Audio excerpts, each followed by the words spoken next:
because now, as he's getting older, he wants to play with his friends. And he's learned that sharing is caring. Well, I think sharing is scary. Not only are you pretending, but you feel like something's been stolen from you. Like what? And self-blaming. Exactly. Ugh. And it's very expensive. It costs you your relationships with your spouse, your partner, with your friends, with your siblings, with your it really does cost you. And the crying is back. He's bloated, stinky poos. Oh my gosh, you don't want to do the diaper change. Right. Like, yikes. No. Yeah. It ain't worth it. And then the rash all over. Just from a little bit of dairy. Just a little bit of dairy. Now, you mentioned before we started that he's okay with camel milk. What's the deal with that? I think that's a fair introduction of Samantha Mugeni. And Darren Collins. And together we are the Gluten Warriors. We worry about gluten. All the time. All the time. Every time. All the damn time. How long did it take for your son to start to thrive? He started thriving in a matter of 6 weeks. Really? Yes. After 17 weeks. Yes. Yes, after 6 weeks, he was good. A whole new character. Exactly. Wow. Exactly. And So now do you ever suddenly- test the waters? Do you ever just try dairy once in a while with him just to see if something has Yes. changed? And how does that go? Not He good. would blow up eczema. Right away. Yes, the eczema, the throwing up, the gagging. He doesn't want to eat anything. Wow. And the crying is back. He's bloated, stinky poos. Oh my gosh, you don't want to do the diaper change. Right. Like, yikes. Nope. Yeah. It ain't worth it. And then the rash all over. Just from a little bit of dairy. Just a little bit of dairy. Now, you mentioned before we started that he's okay with camel milk. What's the deal with that? Completely lactose free. Oh, And it's, I'm not a doctor, I'm not a specialist, right.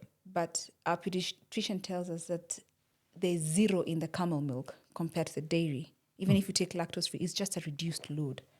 So, are you So the saying entire cow protein milk in that the is milk- lactose free still has some Yes. lactose? So if you are dairy intolerant, you will not be able to take dairy, even if it is lactose free. Okay. Yes. So the only way you can get that, which is going to be helpful to you, is camel milk or sheep. But try milking a sheep. I'm trying to. I try milking a sheep every day. Yeah, I just give it a try. Yeah. No, I don't milk sheep, and I don't. What about goats? Goat milk also has a lot of lactose. It's a lot like dairy. Okay. Yes. So there are people who their intolerance is not so bad. So when you give them goat milk, they thrive. But for my son, he couldn't.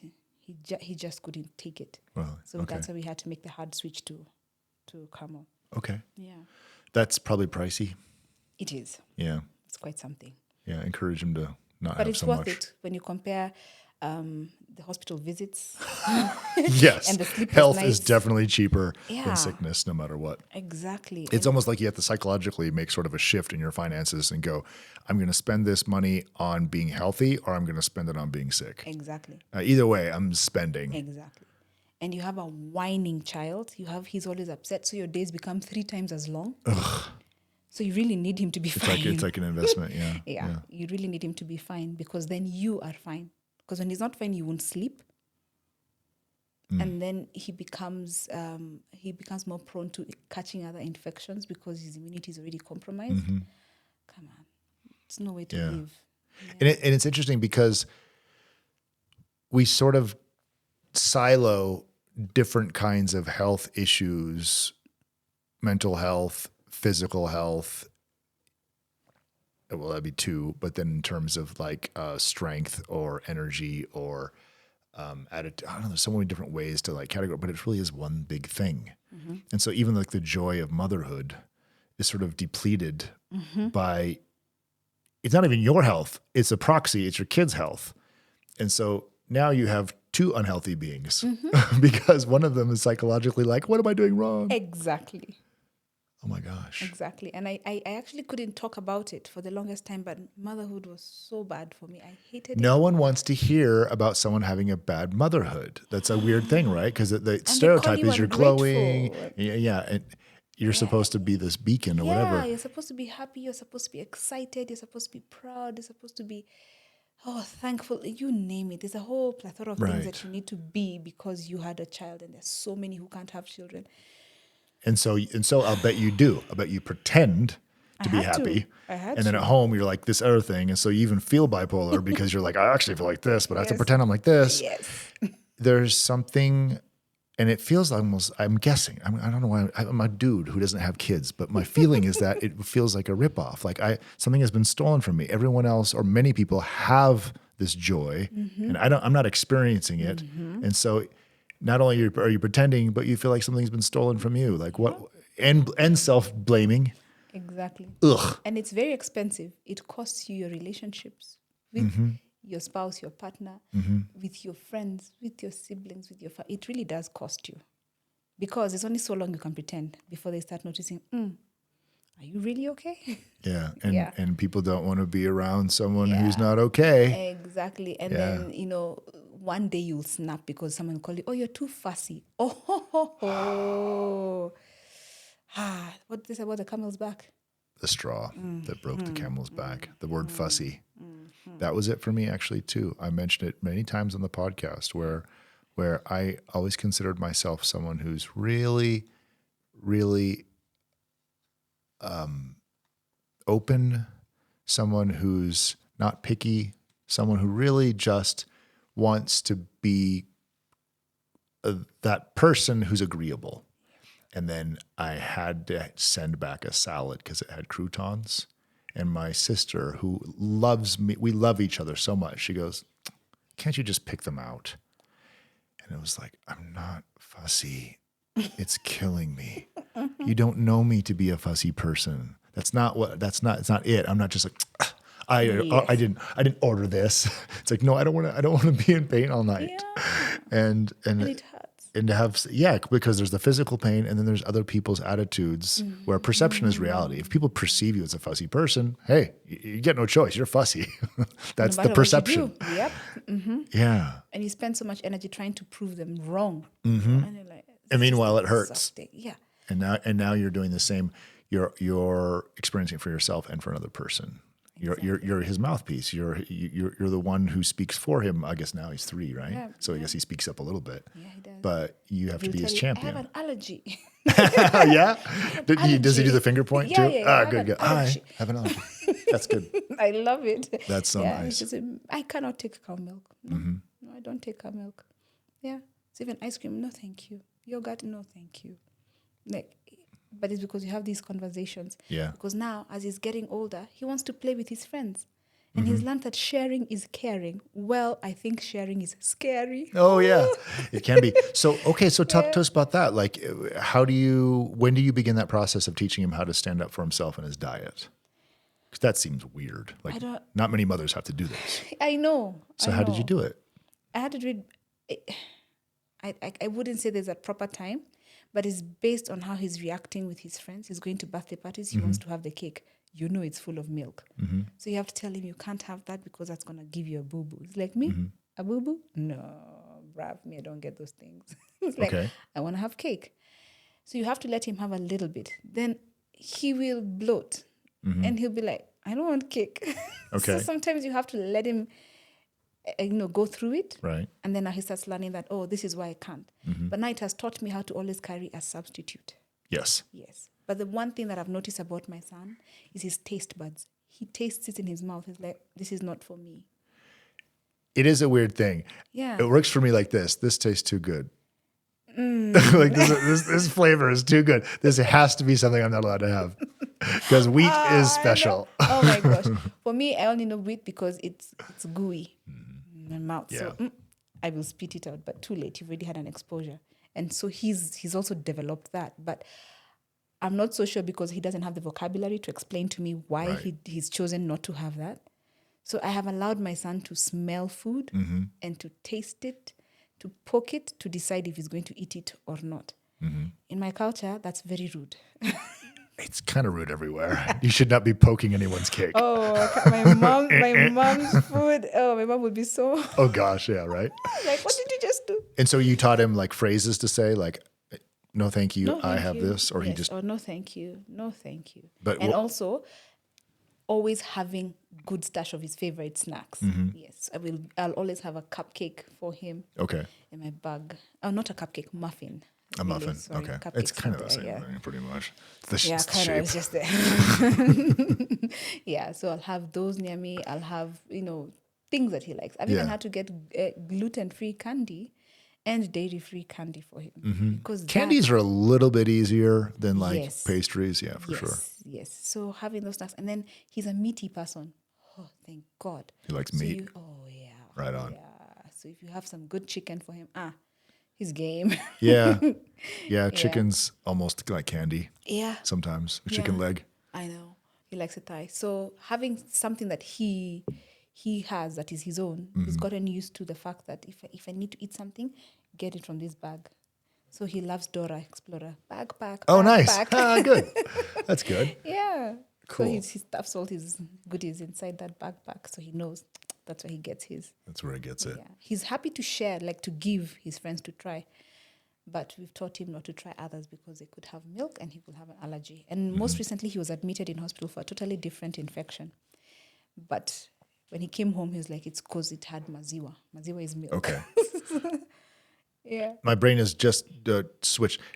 He is also gluten intolerant, or you just playing it safe? He has a small intolerance to it, but Yeah. you see, it's because we don't we're not feeding it, Right. so we're depriving it. So it's on a down low completely. Okay. So the minute he takes gluten, he notices it instantly because he's on a gluten-free diet.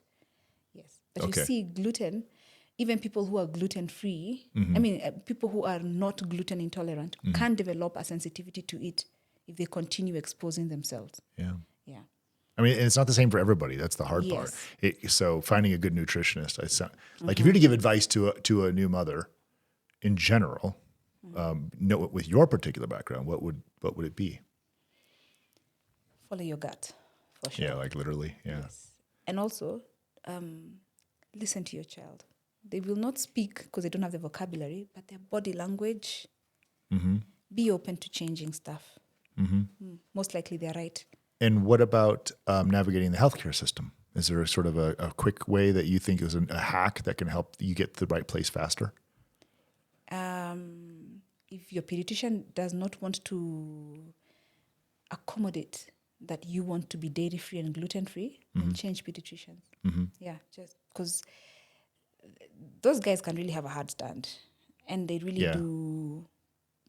They're like, I'm the doctor, you're the mother. Come on, listen to me, kind of a thing. But don't forget, they need the mother to be able to diagnose a child. Right. So put your foot down, change them as much as you need. I wish I did it earlier. Yes.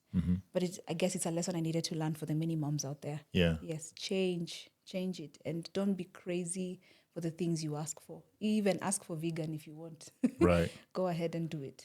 Yeah, I've always prided myself in sort of being like a scientifically sort of critical thinker. And those guys tend to stay away from broad, like holistic, the word holistic or whatever. But I do find that the exception is that a lot of medical practitioners are also, what I said before, siloed, and their area is treat a problem. Whereas a nutritionist who discusses more about what goes into your body as opposed to the problems that the body has, like they're looking at food as medicine a little more than maybe your general practitioner is thinking of medicine. Yes. He thinks of medicine as like medications and those kind of interventions.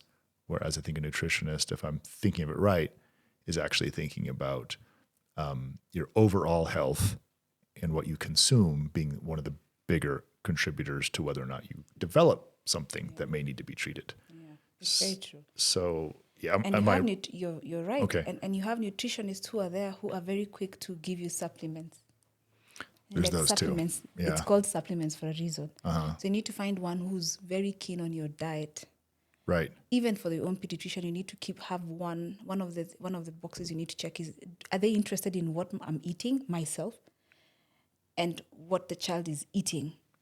So that's something else that really does add value. So even when you're going to a nutritionist, if they don't want to understand what you're ingesting, then most likely they're going to miss something. That's really interesting. No one ever says this, but I think you said something. Okay. Food diaries. What she said is, so there's the regular medical professions that are going to probably try to diagnose an illness and treat an illness. And treatment generally speaking, is going to be a medication or something like that.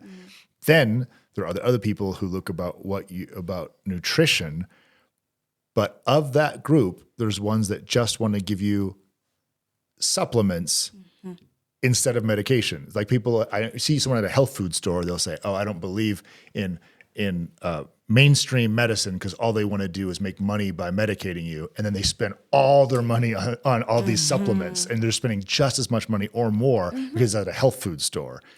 And I think it's like trading one bad idea for another bad idea. What you're saying is, of the nutritionists, look at the ones who are looking at what you are eating as opposed to trying to offer you some other pill. Just because it's not manufactured in a science lab doesn't mean that all these pills. Okay. Yeah, even your pediatrician. If they're just quick to say, "Oh, I think it's this," they didn't ask you for a food diary. Red flag. Right? Red flag. Because I have come across a child who's allergic to watermelon. Watermelon. Okay, so what you're saying is if they're not asking about what you're literally eating, a food diary, I guess, then okay, there's still someone who's just kind of guessing. Yes. So you need to find, I would say you need to work with both, because children do need a pediatrician because the immunity is building and they're completely, bare. They've got nothing. So they're going to catch on these things to build their immunity. So you need someone to supervise and see that things don't get out of hand. Right. So, and a nutritionist will not do that. So a pediatrician is important, but you need one who is woke, one who's aware of all these things, one who's cognizant of, yes, your child has an infection, but it's not that kind of infection that needs medical intervention. Try and boost them by giving, let's say, this probiotic, or eat this more, eat this less, and it'll help your child cope. Right. Instead of pumping you with medication all the time. Yes. There are pediatricians out there who are just so happy to give you antibiotics. I know children who are constantly on antibiotics. How will you ever build your gut? the good bacteria in your gut if you're constantly on antibiotics. That's huge, yeah. Yeah, and then they give antibiotics and don't give you probiotics. So you're going to be in a loop. Yeah. So every small infection you get will always be big. Yeah. And then you add inflammation by eating gluten. Oh, boy. Yeah, it's crazy. Like motherhood is like so much more than just like raising a child. It's also becoming a scientist. Yeah, it's like, I should get a degree in this by now. And that's fascinating. But now with the second baby on the way, anything new you're doing this time around? Yeah, avoiding dairy. Okay. Yeah. For now, that's the only thing I'm going to add. And I feel more empowered to freely express what I want and what I need to anyone who is supposed to be of support to me. Yes, and that includes the pediatricians, the nutritionists, as in everyone around me, including the baby. Right. Yeah. Do you have an advocate for yourself? Like you're an advocate for your child and your unborn child. Is there anyone on your side who also will at a restaurant will say, "Hey, my friend, she needs to have," do you have that? Yes. Isn't that nice Yes, when it someone feels just so good. jumps in? It feels like, so I don't good. got to say all this. I know, it's amazing. And they're like, "No, the last time you made pancakes on that pan, she got sick." As in, it feels so good. It feels so good when you have someone who does that for you. That is cool. Yeah. Good. I'm glad you have that. That's real. Even Sam and I, when we go out, we'll do it for each other. Just like, it's like, who's going to talk about the gluten? Oh, I'll talk about it this time. In fact, now that it has come up, lately, because I barely eat out because I've had such horrible incidents, because sometimes the people at the restaurant just ignore you. And they convince you it's gluten-free. And then they come back and say, "What is gluten?" So you have to make them a list. So give me your ingredients and I tell you what is gluten. Oh, that's old. What do they say? Trade secret. I'm like, what is this? Trade secret. You don't know what gluten is, but you're telling me about trade secrets. Come on. You don't know, guys. yeah. I've actually demanded, like, let me see where you got the tortilla crisps. Let me see the package. Just let me see the package. Like, the chef says, we have to ask the manager. So I ended up not going out a lot. Yeah. So now I have friends who will say, "Okay, we are setting up a date. This is the day that we're going to go out. Now we're going to give you a list of restaurants that you can go to," because I don't go out, so I don't know. Okay. Yeah. So you can also watch our podcast because Samantha and I review them depending on their ability to do it. Yeah. Yeah. We try to go everywhere we can. As soon as we find out. I called one the other night and they'd closed down. And I was like, "What?" And this lady talked to me forever. She started this restaurant. It was a Jamaican style. Yeah. And she had a gluten-free fish fingers. And I was like, "Why did you start making that so random?" And she's like, my family had to go gluten-free and I wanted to make it, have it for breakfast all the time. Like, you have fish fingers for breakfast? She goes, yep, gluten-free ones. She goes, I'll give you the recipe. Our restaurant closed down. We couldn't have a clientele. But it's so hard to do the gluten-free business. Yes, of course. And we'll talk about that in another podcast. So everyone, you can tune in to another podcast with Winnie MUNUTHI. Yes. Winnie MUNUTHI will be in another podcast with us. But we're going to wrap this up. But I think those of you who are expecting mothers, I think Winnie has given us some really great advice. You're not alone. Be an advocate for yourself. Stand up for yourself in the medical profession, and when you're navigating that, and at home, and when you go out with for dinner. You have to be, I think you should be a good advocate for yourself before, and it'll help you sort of cross-train for when you're an advocate for a new child, because then the advocacy will come second nature. But I'm guessing, right? Like, you made it like, okay, I got this kid's mine, so I'm going to be there for him. But practice on yourself and treat yourself that way when you talk with friends. And it's okay to be bold. It can be really hard. It can feel isolating because people might think you're picky, but refer them to this podcast. And then they'll see Winnie, and Winnie will explain, I'm not being picky. I'm not being trouble. I don't want to be fussy. It's a real thing. And maybe you got it too. Maybe that's why you have an attitude. Maybe that's why you go around calling people fussy, is because you have a gluten intolerance and you don't know it. You know nothing about. Who knows? Exactly. Yeah. Any parting words you'd like to say to expecting mothers? Self-love. Yeah. Yeah. Just love on yourself. Your body is doing so much. Yeah. Your mind is doing so much. Yeah. Excellent. So some self-love. Put yourself first. And it's okay. It's okay to feel ignored, but stomp that foot and get it done. Self-love. Push. Excellent.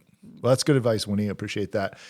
For those of you who are listening, you can check out the Gluten Worrier podcast on all the platforms. There's what we want right now is likes and subscribes. If you go ahead and like this, if you can, and pass it on to someone who's dealing with this. And we'll see you out there somewhere. We're going to review more restaurants. Maybe you'll see us sitting down at a place, and we can also tell you what's good on the menu. So between having restaurant reviews and advice on what you can make at home and what you can have when you're on road trips, as well as just good old-fashioned advice about gluten-free living, stay tuned to the Gluten Worrier podcast. We worry about gluten all the time. Thank you so much. My name is Darren. This is my guest, Winnie gosh darn it. I know too many Muthonis in my life. Winnie MUNUTHI. Winnie MUNUTHI is here as well. And we'll see her in another podcast about gluten-free and dairy-free baking. See ya. Up next, restaurant review with Sam and Darren. Speaking of not having time to like prep food and stuff, so on Monday, I was craving Asian food. Yeah? Yeah. Where'd you get it? I got a bento box Really? from Furusato. Oh, that's cool. And what did you have to clarify anything when you ordered it? What did you say? Well, I've eaten from there before, and I wasn't so sure about like, you know, what goes in there. Okay. So I just went like free-spirited and just ordered a bento box. What is a bento box? It's like a box All right. Well, that's in the of food. You're not allowed to use the word in the definition, right?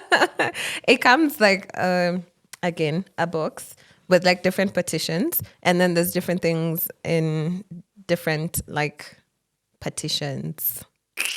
So it had rice. Let me see. There was rice. There was it's chicken. Bento box is a partitioned. Yeah. It's got. Yeah. Then, because you know how the Japanese eat like the main food with all of the side dishes. Okay. So it's like having all of the side dishes in one. So you have your rice, you have, I had sashimi, I had, there was chicken, there was tofu, there was fish, there was egg. Yeah, 1, 2, 3, 4, 5, 6. And then with the chili oil sauce. It was like a sweet sauce. Okay, so there was no soy sauce. That had chili. The chicken had soy sauce. I think it was teriyaki chicken. It had soy sauce, so I didn't eat that. Oh, okay. Yeah. That's what I was wondering. Yeah. So the beauty of the partitions is that they don't get to mix with each other. So I just had like my rice with everything else. I also didn't touch the tofu. I'm not that big on tofu. Yep. Yeah. Tofu, it sort of takes on the flavor of what it's with. I started Googling while you were talking because you know what? I did experimental Asian as well, Oh, which okay. is always tricky. Yeah. And I used Glovo. I went to Golden Walk restaurant, or I didn't go there, but I had it delivered. Yeah. They had a discount on rice, cashew nuts, and chicken with veggies. Okay. Did the chicken have soy sauce? Well, I just wrote in the comments, please no soy sauce, because it looked like the picture didn't look like it had soy sauce on it, but I was Okay. like, they can, Just in whatever. case, yeah. But it literally came with no soy sauce, and it was very flavorful. Ooh. Because that's kind of rare. A lot Yeah. of times these Asian dishes, if they're supposed to be with soy sauce and they don't have it, it can be a little bland. Yeah. This was not at all. It was actually super delicious, and I was really happy. It was 850 bob, and it was Nice. definitely a full meal portion. And it came in hot Okay. through Glovo. Yeah. And was absolutely everything I wanted it to be. Nice. Yeah. The Gluten Warriors podcast is produced by Arro Digital. The show is executive produced by Eva and Sam Mugeni. Our editing is done by Voicebox Studios. Join us next Wednesday for another episode of The Gluten Warriors. Don't forget to like, follow, and subscribe. You can find us on Spotify, Apple Podcasts, AfriPods, and wherever you get your podcasts from.